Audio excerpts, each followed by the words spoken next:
Bueno, platicaremos el día de hoy tal vez de lo que sería el evento más importante dentro de la editorial de DC Comics. Señores, platiquemos de Crisis en las Tierras Infinitas.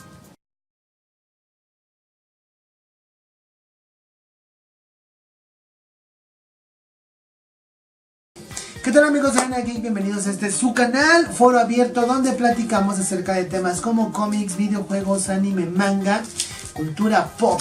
En general, los saluda su amigo Kenji 152 y estamos aquí ya más que listos para platicar de estos temas que nos fascinan tanto. Y bueno, les doy la bienvenida una vez más a esta serie que ya se ha vuelto una tradición dentro de Arena Geek, que son los Geek Essentials. Estoy aprovechando ahorita durante el intro para ir sacando poco a poco estos cómics de sus micas para tenerlos listos y que podamos platicar de ellos. Pues bueno, señores, resulta let's geek, ¿ok? Resulta que hace algunos años DC Comics, hace ya bastantes años, DC Comics trabajó el concepto de universos paralelos o universos alternos, ya que resulta que dentro del universo de DC Comics existían muchísimos otros universos. Es decir, había tal vez 2, 3, 4, 5, varias versiones de Superman.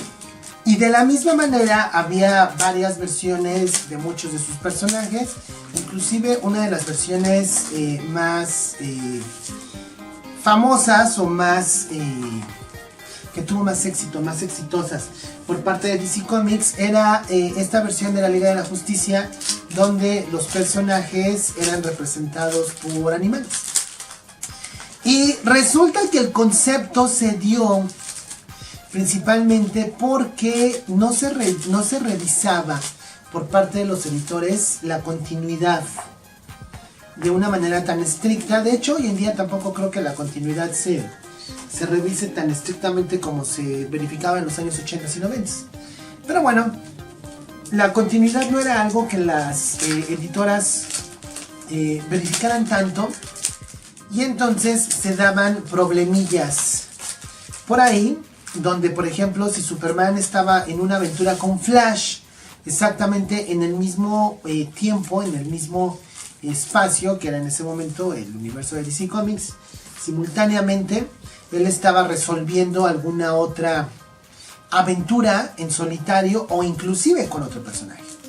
Al principio este tipo de situaciones no eran tan de la atención de los lectores, pero conforme las historias fueron siendo más inteligentes, porque los cómics se volvieron más pretenciosos con el tiempo, pues obviamente fueron educando también a lectores más pretenciosos, a intelectualoides, como le he llamado anteriormente a cierto tipo de audiencia aquí en el canal de Arena Geek. Y entonces los lectores de cómics se empezaron a dar cuenta muchas veces que pues no tenía sentido que un personaje estuviera haciendo tal cosa, porque resulta que el mismo personaje estaba haciendo otra cosa en otro momento. Y la verdad es que pudieron haberse ido por la cuestión más sencilla, como la de Sheena en Los Simpson, y echarle la culpa a un hechicero. Pero pues los cómics empezaban a ser este medio tan pretencioso que es el día de hoy, y si tenía lectores intelectualoides, pues era obvio que iba a tener escritores y editores intelectualoides. Y entonces empezaron a justificar estas incoherencias dentro de la continuidad, por lo menos en el universo de DC Comics, con que el personaje que estaba en una aventura, Superman con Flash, y que al mismo tiempo estaba otro Superman en solitario, pues que vivían en diferentes tierras. Entonces cada vez que había un problema de continuidad, simplemente decían, es que este Superman es de otra tierra, es que este Superman vive en otra tierra.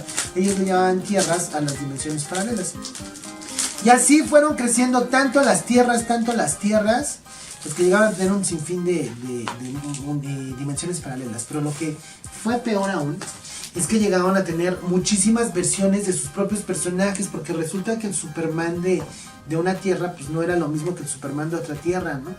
Y entonces, a lo mejor un Superman era más interesante que el otro, y a algunas personas les interesaba leer un Superman y leer otro personaje no tanto. Que entonces DC Comics llegó a planear lo que sería su primer crossover importante en la historia de los cómics. Estoy checando aquí que el lente de la cámara no esté sucio.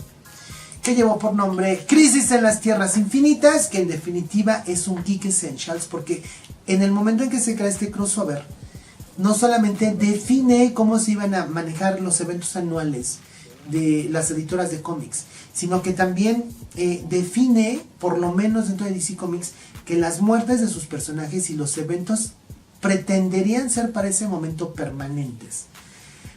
Eventualmente no lo fueron, pero entonces nos dimos cuenta que DC Comics iba a funcionar de esa manera. DC Comics iba a crear una historia durante algún tiempo, y cuando la editorial necesitara renovarse, nos iban a regalar una crisis, que muchos critican diciendo que Marvel no tiene, y no es que Marvel no tenga este tipo de crisis. Tal vez tal vez Marvel también realiza ajustes dentro de su continuidad. Sin embargo, lo hace dentro de la misma continuidad, y no hacer un gran buzz o no hacer una gran fiesta respecto a estos cambios. Y DC Comics sí lo hace, ¿no? Anuncia que va a haber una crisis. El nombre de crisis se mantuvo durante mucho tiempo, no hemos tenido crisis final, una nueva crisis, etcétera, crisis de identidad, ¿no? Con el tiempo ya se eliminó el nombre de crisis, y ya tenemos Convergence, ¿no? El mismo universo Rebirth, ¿no? Los nuevos 52. Pero durante mucho tiempo se manejaron.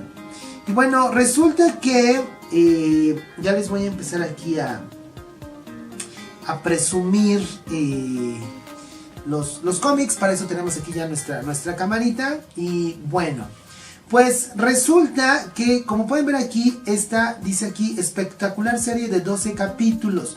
Crisis en las Tierras Infinitas se manejó como una serie de un año. Esta serie tiene a los creativos Marv Wolfman, que fue el escritor, George Pérez, Dick Giordano, y creo que me falta por ahí otro dibujante. Son 12 números porque se planeó como una serie de un año. Empezó a publicarse en abril de 1985, si no me equivoco, y acabó en un mes antes, en marzo de 1986. Este es lo que sería el primer tomo que aquí en México se publicó en Superman. Superman presenta número 266, y como pueden ver tiene un precio marcado de 8 pesos. Esto es lo único que no me gusta hacer estos videos, ver cómo se ha devaluado el peso. Miren, se puede ver una portada doble, bastante interesante.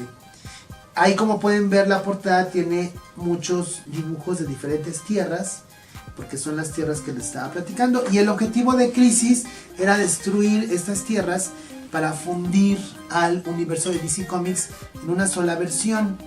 Crisis en las Tierras Infinitas, Josh Pérez, Dick Giordano, Marv Wolfman, número 267. Ahí pueden ver a Jon Stewart, Relámpago, cuando Jon Stewart utilizaba antifaz, ¿no? Este es lo que es el tomo número 2. De hecho, miren aquí, se estaba promocionando la primera edición, o la primera vez que se publicó El Regreso del Caballero Nocturno, aquí en México, ¿no? Crisis en las Tierras Infinitas, los mismos artistas, número 268. Ahí está Flash. Y bueno, básicamente la historia no es nada ambiciosa. Hay un villano, miren qué bonito. Está autografiado, ahí lo pueden ver, por el señor Marv Wolfman, a quien tuve, aquí está, miren, Marv Wolfman, este es su autógrafo, a quien tuve la suerte o el honor de conocer en una edición de La Mole, y llevé mis cómics. Este también está autografiado, miren, Marv Wolfman. Este es el número 270 de Superman Presenta. Y en aquel tiempo, bueno, todavía es cuando empezaron a dar las pulseras para dar un cierto número de firmas por visitante. Este es el villano a vencer, es el Antimonitor. Que el Antimonitor quiere destruir todos los universos, y entonces todos los héroes de todos los universos tienen que juntarse para detenerlo. Chéquense esta firma de aquí, señores. es del recién retirado George Pérez, que también conocí en La Mole, y Marv Wolfman aquí. Esta portada es un clásico porque en este número muere Supergirl y es a lo que voy. Algo interesante de Crisis es que parte del proyecto fue definir, este también está autografiado, definir que la muerte en DC Comics iba a ser algo permanente. Ya para esas épocas DC Comics empezaba a explorar la muerte de algunos personajes. Este también está firmado, ¿vean? Por ejemplo, a Superman ya lo habían matado en la serie de los Super Amigos, pero todo el mundo sabía que si en los cómics te morías, tarde o temprano ibas a regresar. Muy similar a lo que hoy tenemos en el mundo de los cómics. Miren, el Espectro contra el Antimonitor. Todos los personajes participaron ahí. Y en ese momento se pensaba tener personajes que murieran de una manera permanente y que no fueran a regresar, para poderle dar un toque más dramático. Mark Wolfman de nuevo, más dramático a la historia.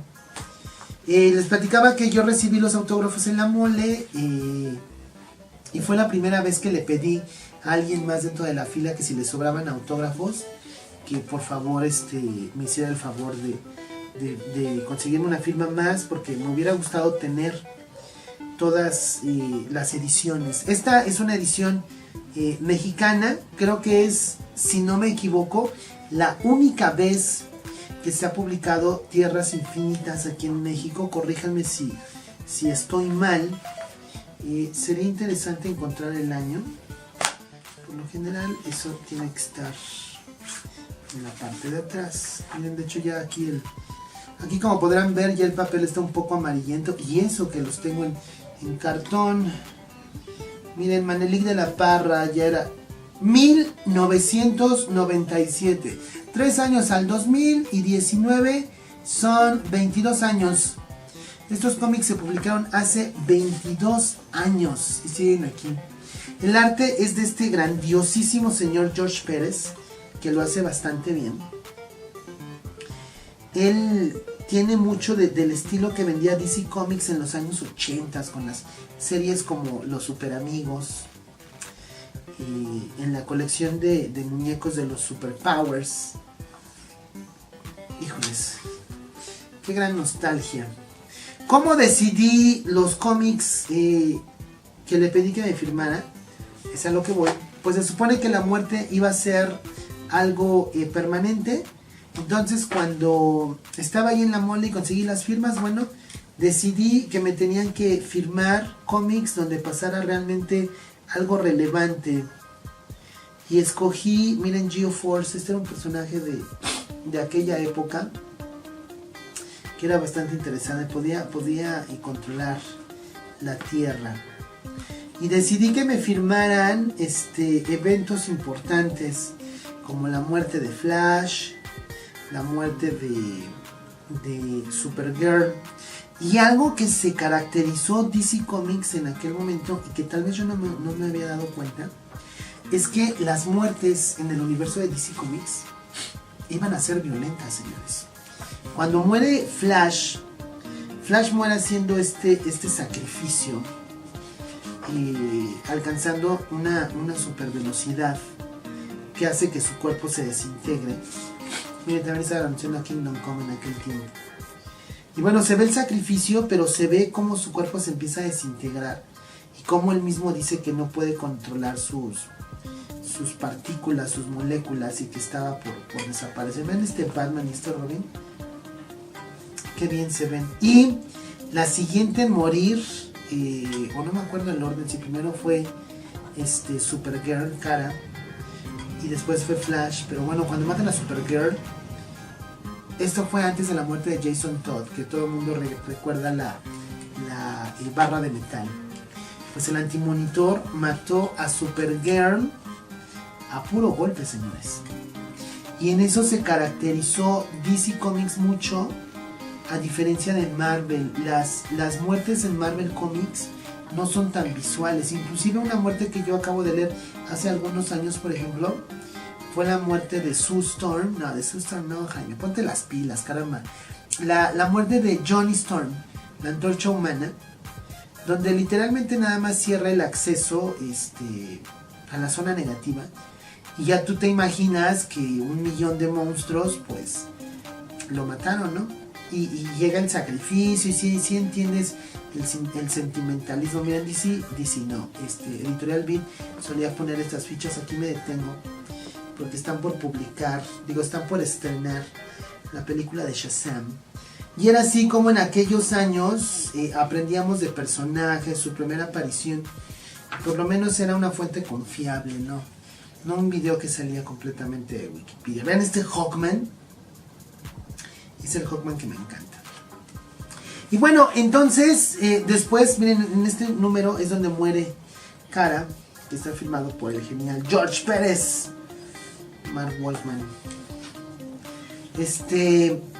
Pues, ven aquí, Superman está enviando el cuerpo de Kara al sol.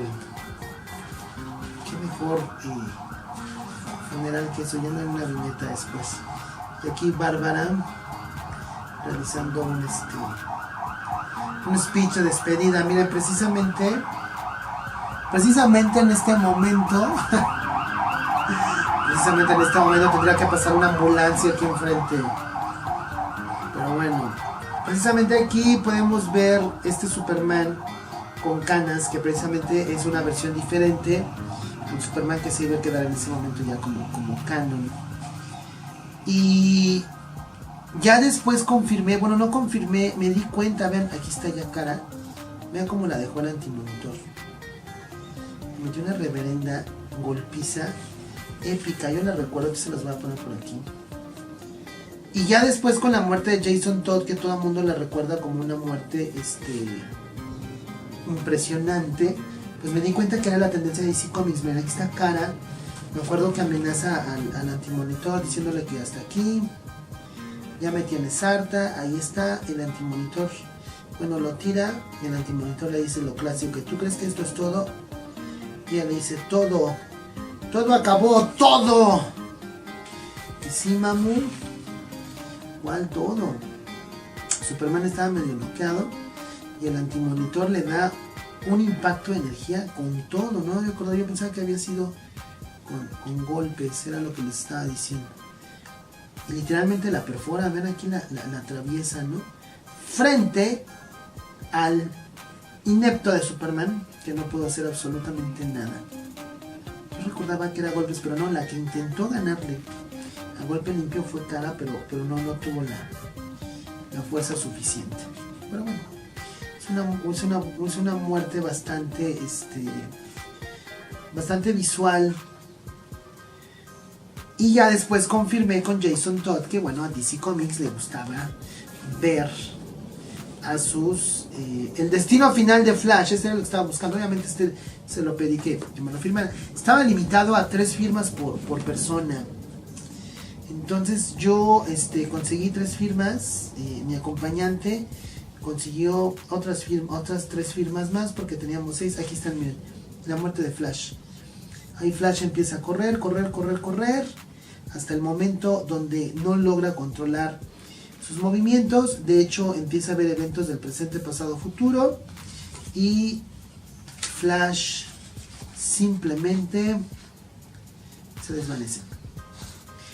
Y que fueron movimientos hasta cierto punto, o estrategias de DC Comics hasta cierto punto permanentes. Este Flash que estamos viendo aquí, que muere, es Barry Allen. Y Barry Allen permaneció muerto durante muchísimo tiempo. De hecho, los que leímos cómics en los 80s, 90s, crecimos más con Wally West que con Barry. Y ya hasta después con Geoff Johns, miren Lex Luthor con su clásica armadura de los superpowers. Chulada de imagen. Chulada de imagen. Quisiera saber, este es Wildcat, ¿no? Quisiera saber cuántos de ustedes conocen a estos personajes, señores. ¿Cuántos de ustedes? Bueno, entonces, Brainiac. Chéquense a Brainiac Robot, señores. Esto es completamente Pre-crisis, ahora saben los términos que utilizamos en los cómics, ¿no? Sí, durante mucho tiempo se consideraban los eventos en los cómics como pre-crisis y post-crisis, porque se supone que los eventos iban a ser permanentes. Bueno, Brainiac obviamente cambió su diseño. Y bueno, hasta la época de Geoff Johns fue cuando ya tuvimos a Flash de regreso.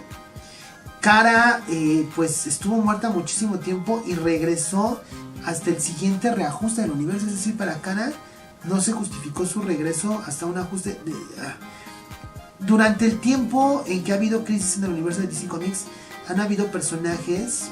Miren, este Superman está casado con Lois Lane en esta tierra. Hay personajes que recuerdan algunos cambios. Por ejemplo, Power Girl tiene, en la última versión que me quedé, tenía la capacidad de recordar muchos de los eventos pre-crisis y post-crisis. No sé si siga siendo así. Y fíjense, no me he dado cuenta que este sello de este escudo de Superman es muy similar al que lleva Henry Cavill en las películas actuales. Y eso que soy super mega fan de Superman. Y bueno, vale la pena conocer esta historia, por supuesto. Crisis en las Tierras Infinitas. Está firmado, chulada de firma. Lástima que no había certificado de autenticidad en ese momento, pero sí valdría la pena certificar estas firmas. Vale la pena tenerlas así. Por aquí siento como que está dañada la portada. No le veo ningún daño. Ah, sí. Está un poco doblado. Es que bueno, yo compré Crisis antes de ser un coleccionista. Ahí se ven dobles, ¿ya lo vieron? Con el tiempo se le ha ido quitando, pero a lo mejor se dobló en la convención. ¿Quién sabe? Miren, cuando Aquaman era una burla que Shazam lo tenía que salvar, y ahora Aquaman está salvando a un universo más, a una tierra más de DC Comics. Vale la pena leerla, por supuesto que vale la pena leerla, señores. Insisto, corríjanme, pero estoy casi seguro que Crisis en las Tierras Infinitas solo se ha publicado una vez aquí en México por parte de Editorial Beef. Sí sería bueno que Televisa la reimprimiera para poder. Han reimpreso Crisis Final, no veo por qué no reimprimir Crisis en las Tierras Infinitas.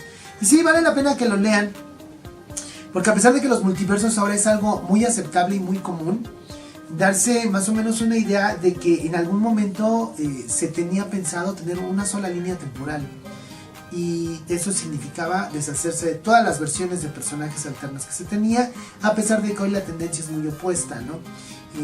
Muchos están conociendo el concepto del multiverso hoy con Spider-Man Into the Spider-Verse, pero bueno, tiene años que las editoriales han estado trabajando con eso. De hecho, sería interesante que DC Comics rescatara a muchos de sus personajes, y ahora intentando de resetear el universo en el cine bajo este concepto de los multiversos. Sería súper interesante, además de que hay series como la de Arrow que han estado explotando este concepto a más no poder. Y bueno, señores, ¿ustedes han leído Crisis en Tierras Infinitas? ¿Creen que es una buena historia? ¿Creen que no lo es? ¿Les gustó? ¿La han comprado? ¿La tienen? ¿No la tienen? Compártanme todos esos comentarios aquí abajo en la caja de comentarios.